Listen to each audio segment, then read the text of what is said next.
అందాల సినదాన చెప్పవే ఆ వెన్నెల తోడుగా నీ వెలుగులు ఎటుపోయనే సుగుణాల సుందరి చూపించవే నువ్వు చూపిన ప్రేమ అది ఎడారిలో తేమ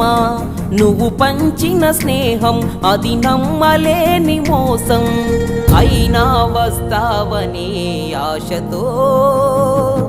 ఎదురు చూస్తూ ఉంటాడు శ్వాసతో